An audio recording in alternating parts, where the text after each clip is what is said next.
The following stories are based on personal experiences and opinions. Names and details may be changed to protect privacy. The content is for entertainment purposes only. Drama, betrayal, and the stories you won't believe. Welcome to our X-Files. Hi friends, welcome back to our podcast. I have a wild story for you today. So if you listened to our last episode, you'll remember the guy that I dated that swore he was getting divorced, but was very much still married. Well, today's story is about that guy and how I loaned him $10,000. Yep, $10,000 while I was a college student working at a coffee stand. Yep, and I never saw that money again. Insane. I know. So from my last episode, you'll know that when we met, he was going through he was in the middle of a divorce, and he made it sound super complicated, a drawn out financial process that, everything would be finalized soon, everything would calm down, and he'd be able to pay me back. And he owned a business, he had a nice house. And so I figured, why would he just need $10,000 from me? I mean, that to me was like nothing for this guy, right? Right. And so against my better judgment, which I tend to have issues with, these red flags here in my gut, I loaned him the $10,000. The one thing I did do right, even though I clearly was not doing other things right at this point in my life, is that I had him sign a promissory note because deep down, I just knew I might need it one day. Smart thinking. Yeah. The second I gave this guy that money, he used it as emotional leverage. Every single time I tried to walk away from him, he would say things like, "Oh, you can't leave me now. I still owe you money. Once I get divorced, you'll get every penny back. You don't need to ruin everything between us." It was manipulation 101, guilt mixed with control. And the worst part, it worked. I felt trapped. That money was everything to me at the time. It was my tuition for college. It was rent. It was months of my salary. Like I said, I worked at a coffee stand. So this money was my safety net. And he knew that. And that's exactly why he used it to keep me stuck with him and stuck in this relationship that was built on lies. So eventually, when the truth came out and he actually wasn't getting divorced and his wife was very much still in the picture and pregnant, by that point, I was done. I reached out to an attorney. I handed over that promissory note, and we ended up filing a lien on his house. The moment he found out that I filed a lien on his house, he completely lost it. He tried to gaslight me, flip the story, made me feel like I was a crazy one, but I didn't care. I was done being manipulated, and I was done being controlled. I was done being lied to by a married man, and I knew I had to get out of this relationship. Years later, maybe 10 years later, I saw this guy at the and he had also reached out to me via text message before, and I had brought up this money situation. Because I always like to throw it out there like, yeah, you still owe me money. But when I saw this guy at the was bragging about, oh, I own this big construction company, a big framing company. I build all these houses. And I'm like, oh, great. If you're so loaded, maybe you can finally pay me back. Where's my money? Yeah. He just laughed. I still haven't seen $1. And so that $10,000 was a very expensive lesson. Honestly, it brought me something, well, really, the price of that was something I don't even know. I'll never get that money back. I got my freedom back when I finally left him. Yeah. So it taught me more about boundaries, self-respect, and listening to my intuition. Because I knew in that moment I should not have loaned him that money. But for some reason, I still did. Well, what did he say he needed it for? Like, exactly. Like, why did you feel like, okay, this is why I'm doing it? Like, for sure. He said he needed it for taxes. And you believe that? Yes, because it was business taxes, and supposedly he couldn't use his money from because he was getting divorced, remember? Yeah. So technically he couldn't use their money to pay his business taxes. So he needed my help with that. Okay. Well, and you were young. I was young. I was in college. And you were like, okay. I had no idea. And I didn't have a business at this time. Like I said, I was just in college. I had no idea, and this guy's older than me. Yeah, I was like, and you hardly were making money. And you had debt with college. You were working at a coffee stand, living on tips, Yeah, but I believed him dick. because I was like, oh, yeah, maybe he can't use their money because it's like frozen. I'm sure he gave me some lines, that he couldn't use probably the frozen thing. Like, yeah, I can't spend any of the money we have together. Yes, because it's their money, and it was his business and his name. Yeah. So that's where he got me. And I was like, well, we're going to be together one day, Yeah. So it'll all add up and be fine, and I'll get paid back. He has to do this. And I honestly, in my mind, I think because, you know, he had a business, he had nice cars, he had a nice house. In my mind, I'm thinking, why would this guy need $10,000 from little old me? Yeah. Like, why would he just need money from me? Yeah. And then at the same time, you're probably thinking, no big deal, because I'll definitely get my money back, because he has all the gadgets and boy toys and gizmos and the houses and things like that. So it's like nothing to him, right? That's what I thought, yeah. Yeah. So you're thinking, no big deal. Yeah, no big deal. But obviously, years later, the truth about this guy is I'm not the only victim of his, you know, manipulation. He has done this to many women. He has taken money from many women. Estimate how much you think. Do you have any idea in how many women and what the dollar amount could be? Well, sources tell me. Yeah, you would have sources. I know. I just saw some receipts. Yeah, I have receipts, but I'm not going to be throwing anyone under the bus here. But receipts tell me that it's probably at least $50,000 or more. Oh my God. And so is that like between, that's with you and like 2 other people, right? Yeah. Okay. That's just of the things I knew about, you know. Yeah.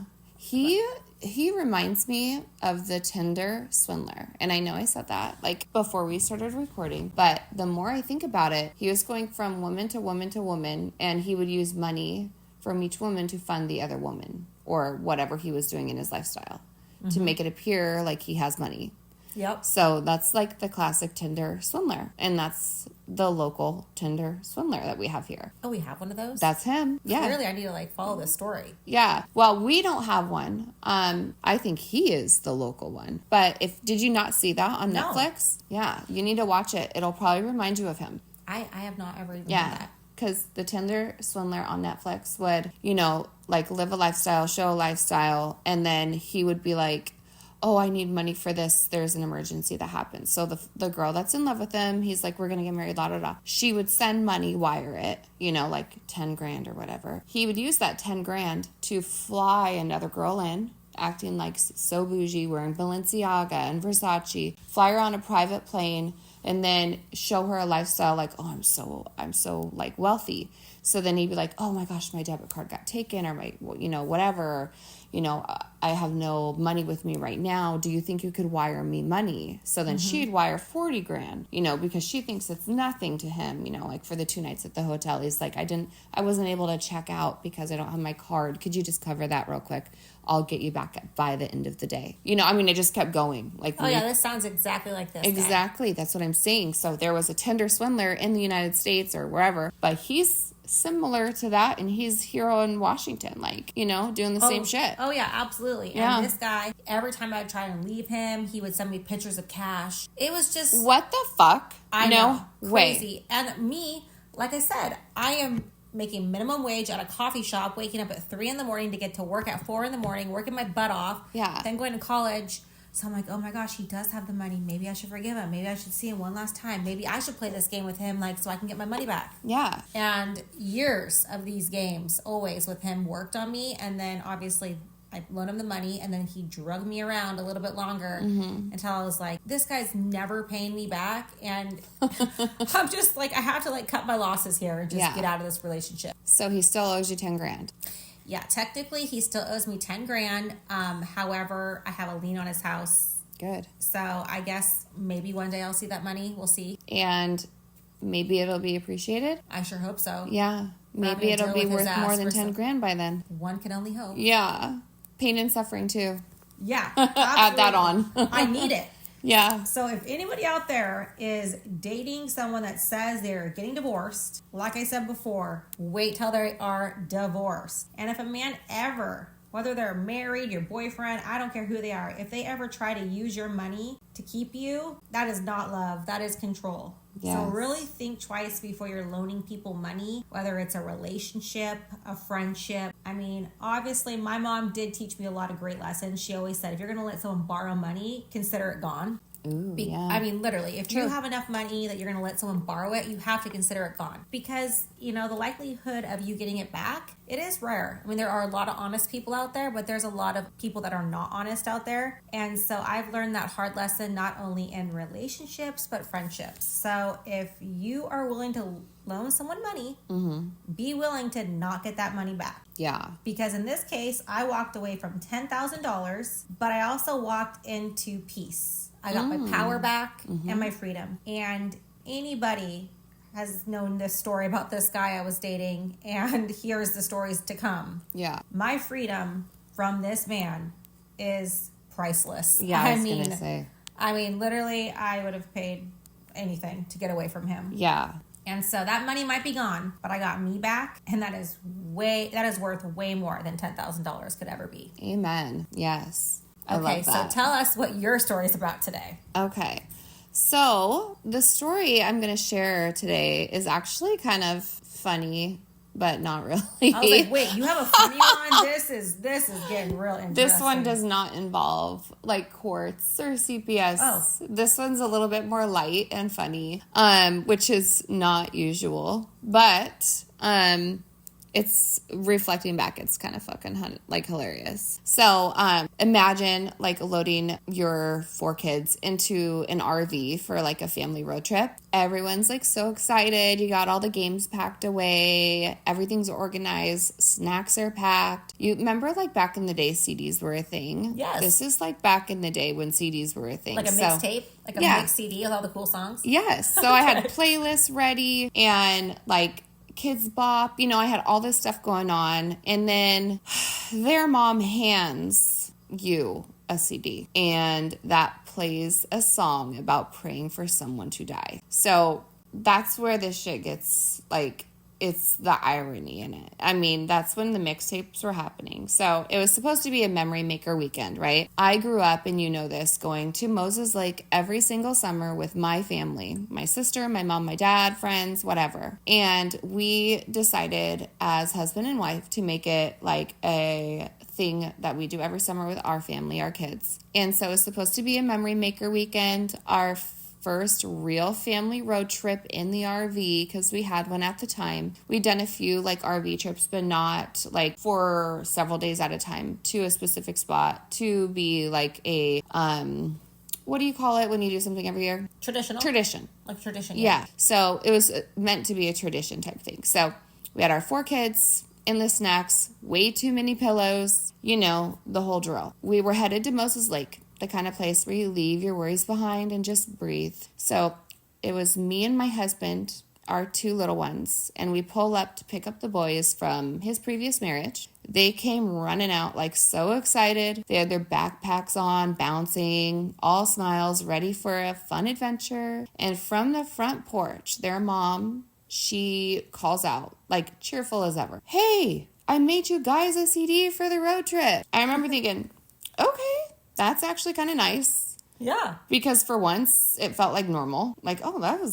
she's acting normal. And that's very cooperative of her. Like... That's pretty cool. Yeah, how like, fun. Finally, and my prayers are answered. Yeah, you're like acting like you're happy about us all hanging out. How cool for you. You're finally like turning a new page. So I was thinking like maybe we could all coexist in this one small hopeful gesture that she did. So we hit the highway. The mood was light. The kids were laughing. We had snacks flying everywhere. People were playing cards. Chaos, but the good kind. And my husband popped in the CD. And for the first few songs, and it's a CD that she made. And for the first few songs, it was fine. It was like Kids Bop, all the fun stuff. There are some Wiggles. Do you remember the Wiggles? Like No. Fruit salad, yummy, yummy. No? Okay. Well, it was fine. It was a couple of upbeat like tracks, sing along stuff. Like the kids loved that. And then track 5 hits. The melody started out sweet. And I was like, oh, this is a country song? Like, what is this? I've never heard it before. And I started listening to the lyrics. And it goes, "I pray your brakes go out running down a hill. I pray a flower pot falls from the windowsill. I pray your birthday comes and nobody calls." You know that song? Yes. Okay. Yes, I do. Okay, so my husband and I locked eyes. that moment when you don't even know like what to say. And because we both already knew like this wasn't like it's, and then it also says, I pray your brakes go out, running down the hill at the very beginning, right? So we're like in an RV and like, oh, the creepy, I hope they don't break. Like, what is this? Did something get cut? I don't know. So we're like, holy crap. So we locked eyes and we just didn't even say a word. We had that moment, you know, together. Like, so, you both knew exactly what you were thinking? Yeah, we just locked eyes and we're like, holy shit. We couldn't, this wasn't good. We knew it all along. It was too good to be true. Of course it's not good intentions. So I turned the volume down and I asked the kids, I was like, hey, do you guys know this song? Have you guys ever heard it before? And they both shook their heads. They're like, nope, I've never heard it. I've never heard this song in ever. Like, I have no idea what this is. I smiled, you know, back at them. I'm like, oh, okay, well, we're going to skip it. So I skipped the song. And I was like, must have been a mix-up. I don't think she meant to put it on there. So weird. Let's get back to the tunes. Yeah. So then I turned the music back up and we kept driving. Because the one thing I refused to do was give the song power. Give her power. Like she always thought she had. So when we got to Moses Lake, my husband and I literally... we were unloading and getting everything set up, putting everything out. The kids are having fun. They're running around on the beach. And we fucking just laughed so fucking hard. No one knew why, but we just like, the kids had no idea. But we looked at each other. We're like, holy shit, can you believe it? We both could believe it. But we laughed so fucking hard together. And Like, because honestly, it was so like just ridiculous and so calculated. Like who had time? Like, how do you have time to put a CD together and then find that song and intentionally put it like in between all the good fun songs? like all the Wiggles. Yeah. The Wiggle songs. Why are you always, you know, why are all the intentions never good? You know, like why? You know, you knew your boys were going to hear it. Like, and they weren't going to know the song. And then, of course, we're going to cover it up and be like, oh, she didn't mean to, you know, like, you know. So in the end, you know, we had an amazing trip. And the kids roasted marshmallows. We had great bonfires. The cousins came. My parents came. Grandparents came. Everyone swam. We went on the boats. We went to all the boons. Have you been there? Yeah. Yeah, you went with me, right? Mm-hmm. Okay. So, I mean, they fell asleep in tangled sleeping bags. We literally were completely unaware of the little jab that was meant to ruin the whole mood. Like, it was just 1 second that she took, and it stuck with her more than it stuck with us. Like, it didn't affect fucking shit. It was more comical, honestly. It fucking was hilarious. Like, how long are you going to hold on to shit, you know? Like, right. I'm praying for you, you know, like, Right. And that's what made it so beautiful, because by not reacting and by not giving it oxygen, we starved the chaos before it ever had a chance to grow. So the lesson is sometimes the most powerful response, you know, like, is no response at all. So when you rise above the pettiness, you take back control. Because peace isn't just found, it's chosen. Like, we chose to, like, think of it as a comical thing. We made nothing of it and we dismissed it. Like, we're going to pray for you instead. And, like, holy shit, like, get well soon. Right. You know? Absolutely. Get well soon, lady. And on that trip, in that RV, surrounded by laughter and music and love, like, we had it all. Like, we had what we needed. And we had the peace that she thought she could take away. And so that is, you know, the lesson. So if anyone is trying to steal your peace or take moments and make them, you know, chaotic for you, or twist anything and try to take from something that's so beautiful and meant to be so gorgeous, just know that that person's intentions likely will never change. And don't give it oxygen. Don't let it grow. Starve that shit. And do what we did. Just fucking pray for that person. Like, we continued to pray for her forever, you know?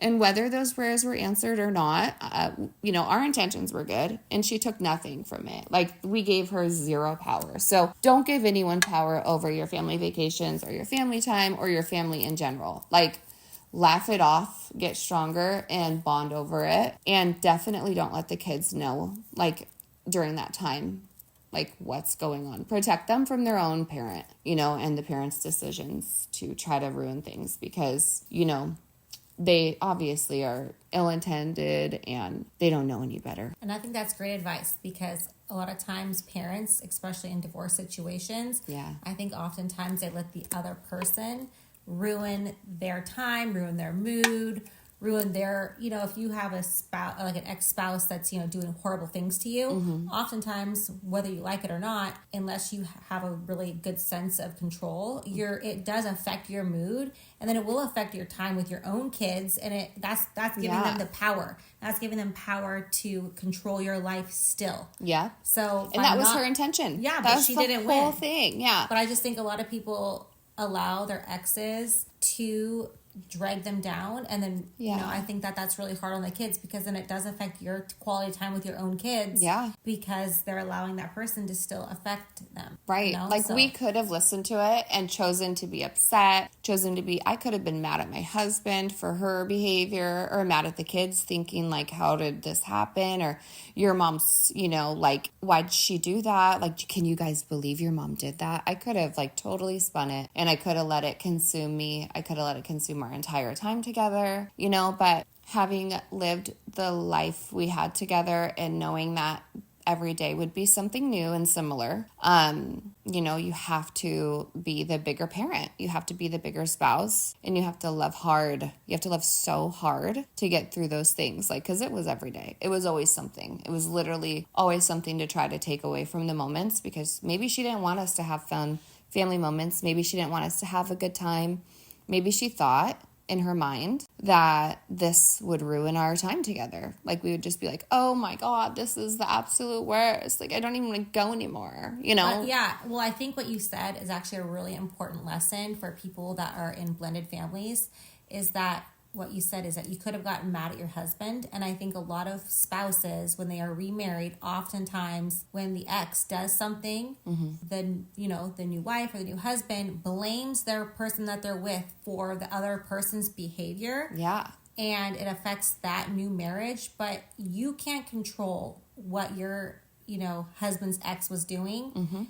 And I think that is a lesson that a lot of people could take away from this, is that don't give the ex the power to come into your new relationship or your marriage, your new marriage, to then, ruin that. Yeah. Because I think that could happen in a lot of people's relationships, is that ex is doing things intentionally, unintentionally, whatever the case may be. And then it does affect that new relationship in ways, especially when there's kids involved, because the ex knows that they have that power with the kids. They use the kids as a weapon. Right. And it does oftentimes affect the marriage. And that's probably why a lot of second marriages don't have a high success rate, especially when there's kids involved. Right. Because a lot of people do try to sabotage. But they let it affect them. Yeah, and then they give it oxygen. Yeah. Yeah. So I think the best thing that you can do is not give it oxygen, like what you said that you did. And that's great. But a lot of people don't actually do that. Yeah. And maybe not as strong, or maybe they just don't know how to control their reaction to things like that. And I think that's really powerful when you can take something like what you said and, not give it oxygen. Yeah. You hold the power at that point. Yeah. So,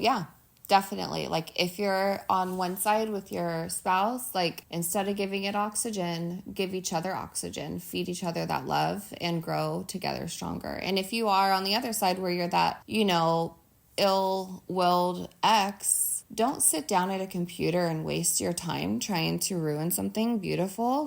Just move on, Focus on getting yourself happy. Yeah. Focus on your own prayers, of your own, future. Move forward. Let go, because it likely isn't going to work anyways, and it wasn't meant for you to begin with, Yeah. I couldn't imagine sitting at a computer, putting a CD together and being like, ooh, what can I do to flip this one around? Don't waste your time. Just move on. You can find happiness too. And Absolutely. And you should. Everyone should be happy. Yeah, it's time to move on. Yeah. Yes. I agree. Yeah. Thanks for listening to our X-Files. Remember, healing isn't pretty, but it's powerful. See you next time. Thanks for tuning in to our X-Files. Please like, comment, share, and subscribe. If you've got a wild story about your ex, we want to hear about it. Send us your anonymous submission through the link in our bio to be featured on a future episode. The crazier, the better. And don't worry, your identity is safe with us. Until next time, keep those X-Files coming. Bye. Bye.